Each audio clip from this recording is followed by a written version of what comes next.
4 or 5 months, you guys. It's been a long time since I got to watch Germany. It's been a long time after we qualified for that 2026 World Cup, but we were back this international window and we beat Switzerland 4-3. We beat Ghana 2-1. Florian Wirtz masterclass. We're going to talk about it. That boy, I'm telling you, that's the quality he has. That's the guy Germany need at the World Cup this summer. And a lot of drama with DENIZ UNDAV, drama with Leroy Sane in that Ghana game. A couple days later, we're going to break it down, you guys. We're going to talk about it all. We're going to talk about the performance, Julian Nagelsmann, the squad, who impressed me, who didn't, everything.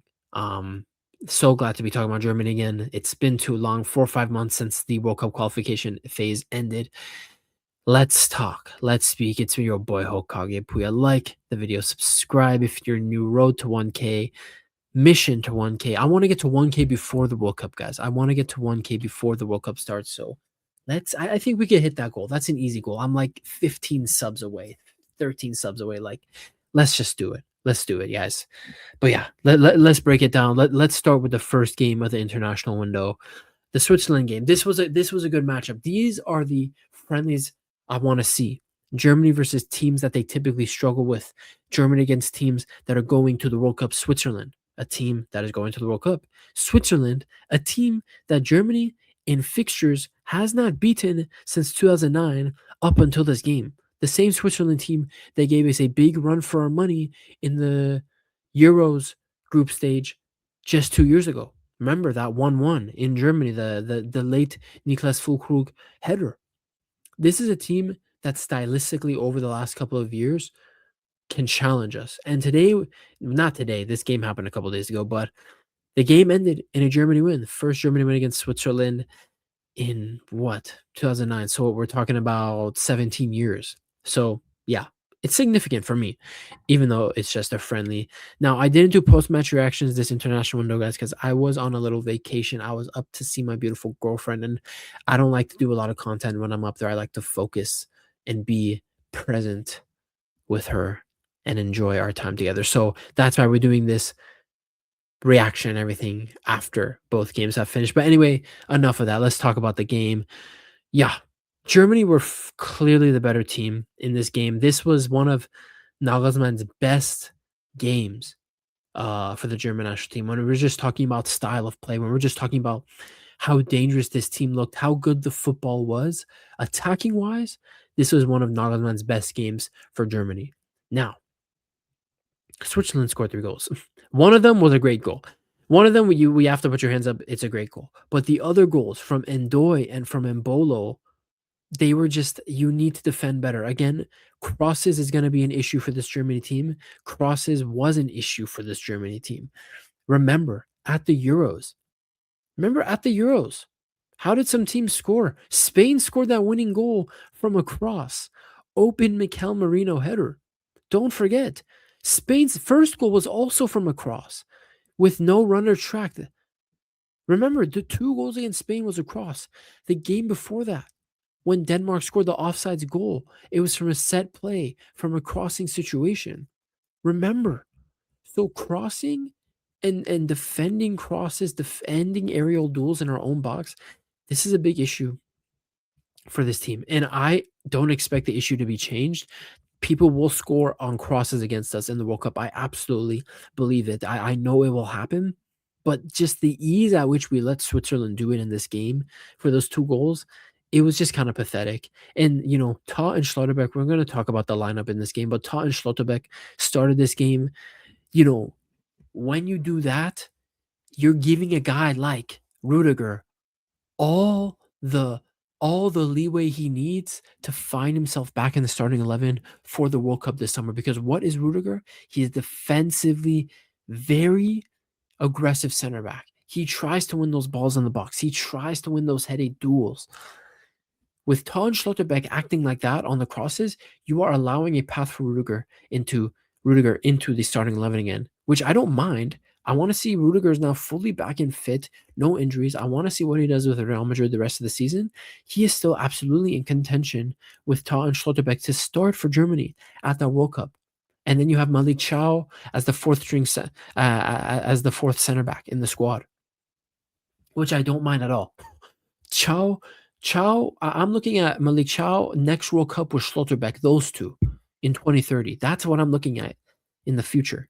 But now it's Schlotterbeck or Tah, in my opinion, or Schlotterbeck Rudiger. I don't think Tah Rudiger right now is the best.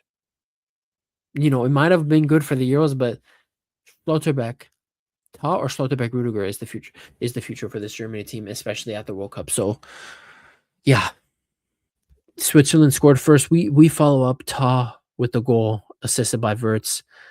Gnabry scores again. We went down, we scored, we equalized. We went down again, we scored, we equalized. So at least we're seeing with this team that going down doesn't deter them. If we go down a goal, we can score goals. We can come back. It's a Julian Nagelsmann football. It's a Julian Nagelsmann system that his teams are built to come back even if they're down. Even if they're down a goal or two, they can score goals and come back. So, yeah, Tah and Gnabry getting goals, both really nice assists from Wirtz.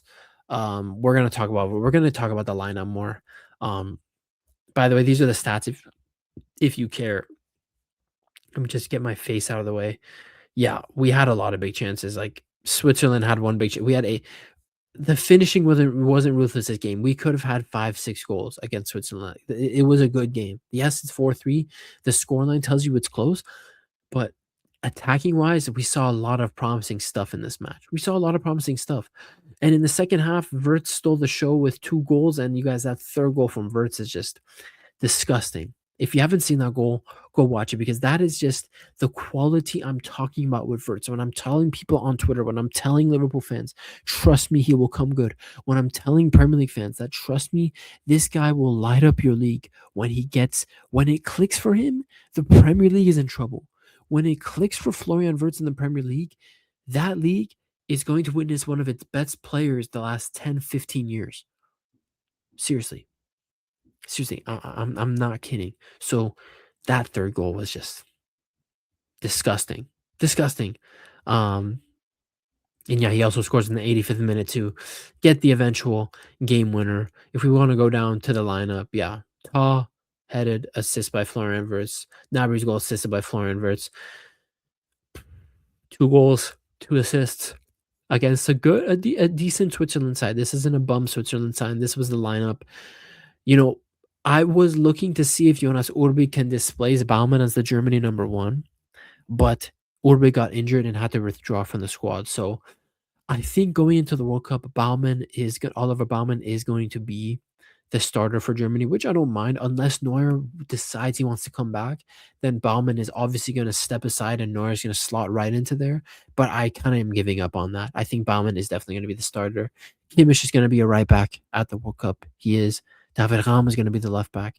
This is likely going to be the back 5 for Germany. I do think Rudiger has a genuine path into the team. I do think it's absolutely possible. But if I had to bet right now, I would bet that this is the back 5 for Germany. Kimmich, Tah, Schlotterbeck, Raum, and Baumann. And it's a good back line. They had decent games. Schlotterbeck wasn't that great this game. It wasn't his best game, and he even admitted it after the game that he will do better. He will perform better for his country, which I'd love to see that mentality out of him. But yeah, besides the crossing, sorry, someone knocked on my door. But yeah, besides the crossing situation in this game, they were defending well. Stiller and Goretzka, obviously, the midfield is gonna be Pavlovic and whoever else in midfield at the World Cup. Pavlovic had to withdraw with an injury. And then you had the front 4, Kai Havertz, Gnabry, Wirtz, Sane. Havertz, this was his first appearance for the German national team since like March of last year. It's been a while. So I thought he was good. I know Havertz in the national team, he is a decisive, there are arguments around him. And I've always liked Havertz under Nagelsmann so far. He just seems to fit. Like, yes, he squanders chances, but in terms of the football we want to play, he fits it. He fits it. He fits the mold. He does. Gnabry just excelling right now. Good form from him. Wirtz stealing the show. So I want to see more of Havertz in this Nagelsmann system again with Wirtz when Musiala's back with Gnabry, Sane. Now, Leroy Sane getting a call up for these games, and he is another guy that people argue about. Pace based off performance, you guys. I think most times in a national team, it needs to be based off merit. It needs to be based off form, but there are players you make exceptions for. Leroy Sane is kind of he's kind of not one of them. It's weird. I understand, and Nagelsmann came out explaining because people asked him, reporters asked him straight up, "Why are you calling him Sane? Do you understand the criticism? Do you understand why people might be upset about that?" And Nagelsmann basically his whole response chalked down to he said he's one of the few one-on-one players. I call bullshit. The main reason Nagelsmann is bringing Sane into this team still, and he gave him his chance, more chances again here for the national team, is his speed. No one in the Germany attack, no one has Leroy Sané's speed. No one has that turn of pace. Now, does speed make you a good player? No. You could be fast and trash. Example, Exhibit A, Mikhailo Mudryk, absolute trash player. But with Sane, it's just like we'll get to the Ghana game because when he comes off the bench against Ghana, he shows what he can actually do. But in this game, his body language is off. He's messing up so many plays, misplacing passes, losing the ball. It's the frustrating Sane. It's the frustrating Sane. He showed up for this game, and it's just not a good showing for him. If you want to be on the plane to the World Cup this summer, you need to do better, Leroy. You need to do better. So just overall, the performance was mid from him. Coming off the bench, Leonard Karl gets his first senior Germany cap. He was great, man. He was great. You know, can he start at the World Cup? Yes. Will he? No, I don't think he should. I think he should go to the World Cup. Lenny G should go to the World Cup, but he's not a starter. Mm-mm. This is the kind of guy, perfect off the bench weapon. Perfect weapon off the bench, Leonard Karl. At the World Cup, keep it that way. No need to put pressure on him and expectations on him to start at the World Cup, score goals, be a leader in the attack. No. This is a guy that's primed to be a lethal weapon off the bench for Germany this summer, and I'm all for it.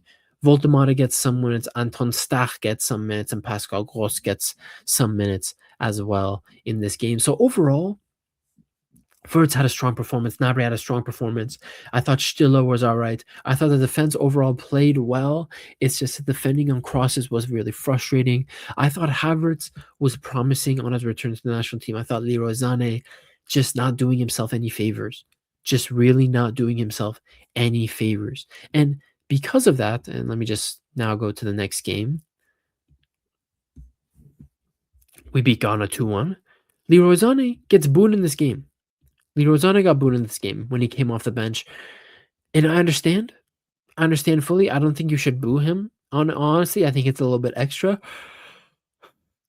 But the Stuttgart crowd, they let their feelings be known. They see a guy like Sané with poor form, poor body language, doesn't seem committed to the national team. They see a guy like him coming off the bench and starting a game against Switzerland, the game previous, but they see their local hero, DENIZ Undav. DENIZ Undav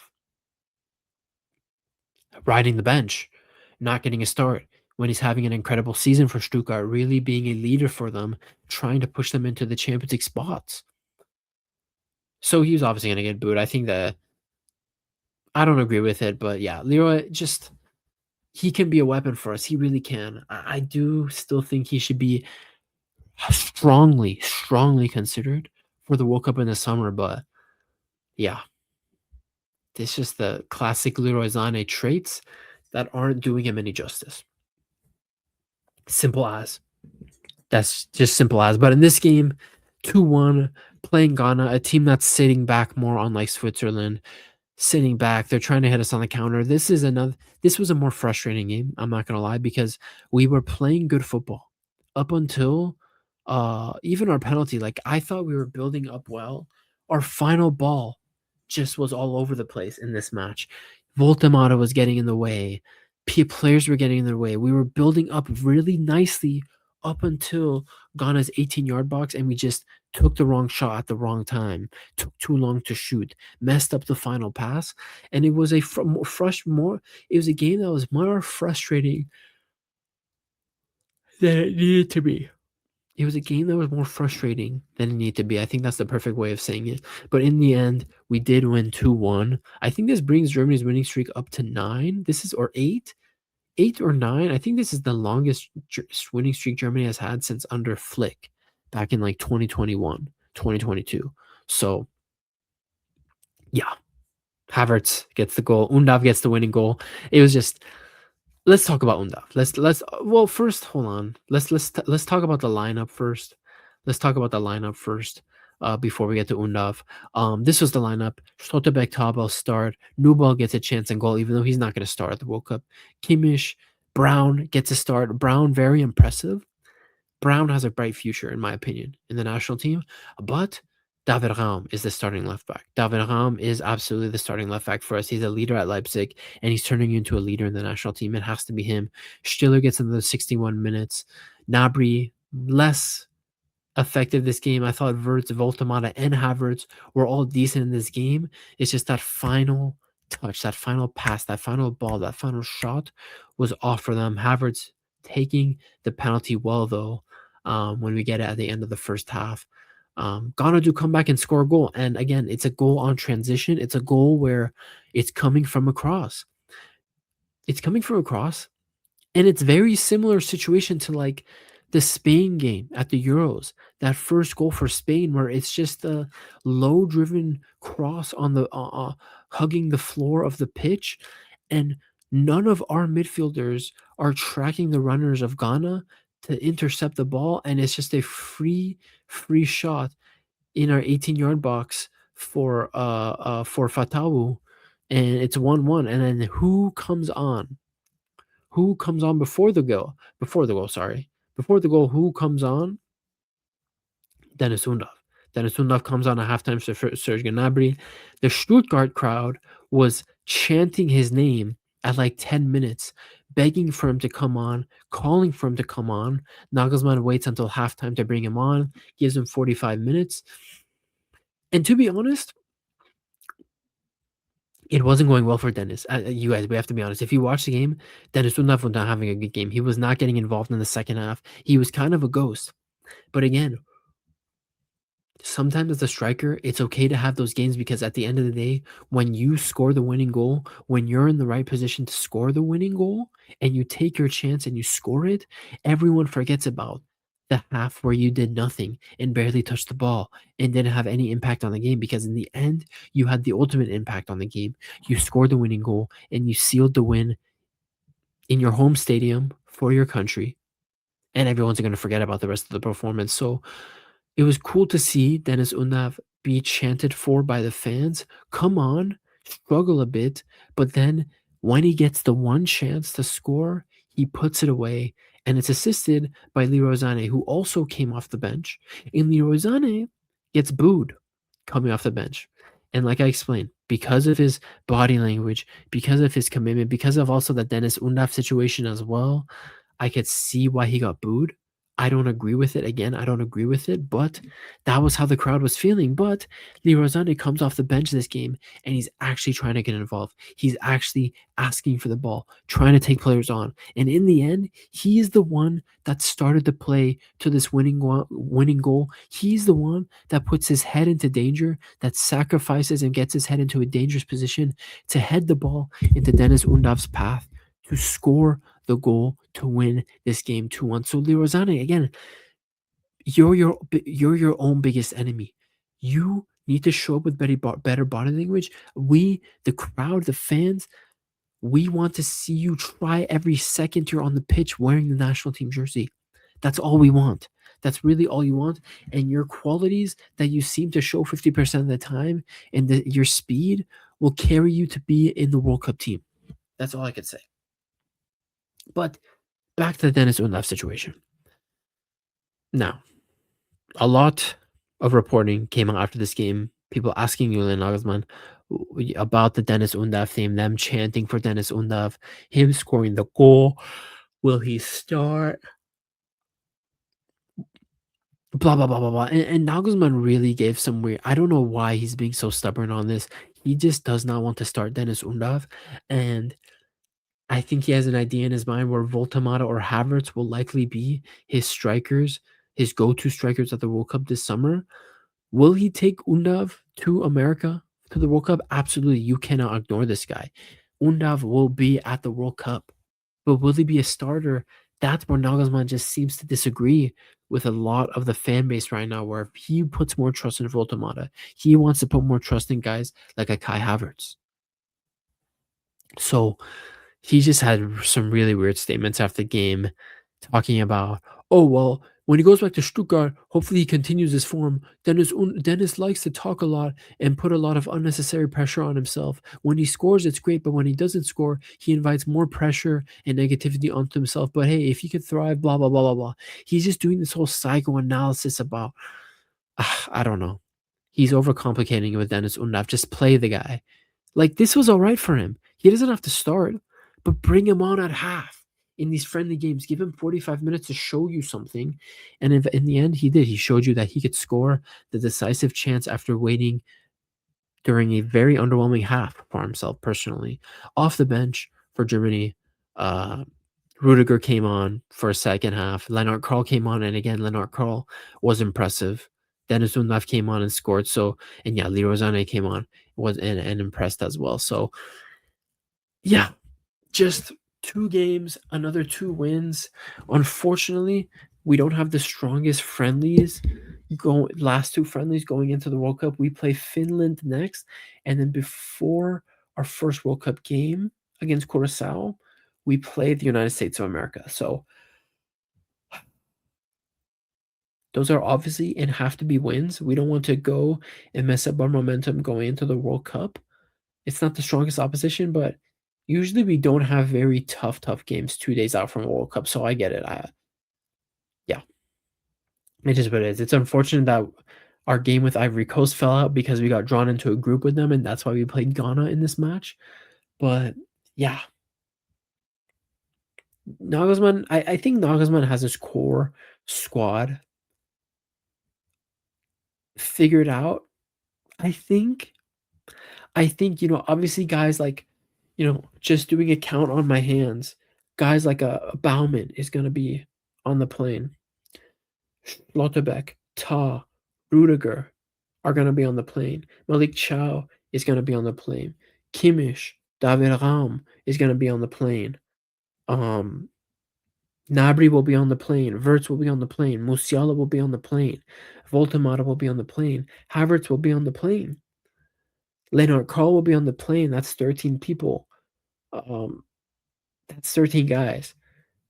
I'm thinking of other people, but I can't say for sure that anyone else will be in the squad 100%. That's 13 guys. So there are like 8. I think I'm missing some people, but there are like 6 to 8 spots open to be battled for, to be in this World Cup team in the summer. And I think players need to show it. Leroy Sané, you need to go to Galatasaray and perform. You need to. Gnabry, you need to keep performing well for Bayern. You do.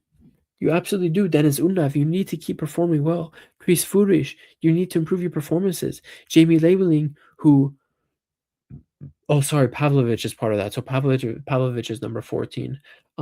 Jamie Labeling, you need to perform better. You need to show more consistent performance at Stuttgart. Stiller, continue your performance.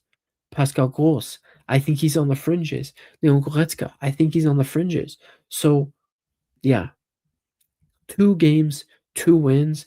I liked the Switzerland game more. We showed a lot of promise with our attack. And in the second game, the crossing issue pops up again, and the final ball was a little bit of an issue. But in the end, in the first game, we got to see the Wirtz masterclass.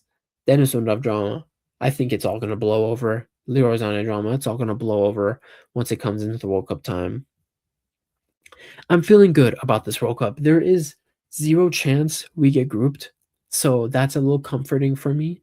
I think, the goal for this Germany team at this World Cup, it needs to be like the semifinal would be a hugely successful tournament and a step forward for the national team. It would be. Um, I'm thinking that's a good target for this team after seeing all the football we've played the last year. So yeah, I need to go to bed. I am tired, but it's been your boy Hokage. Germany beats Switzerland and Ghana.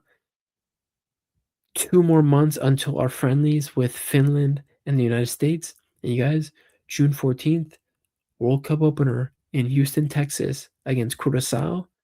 I will try to be there. I'm going to try to go to that game.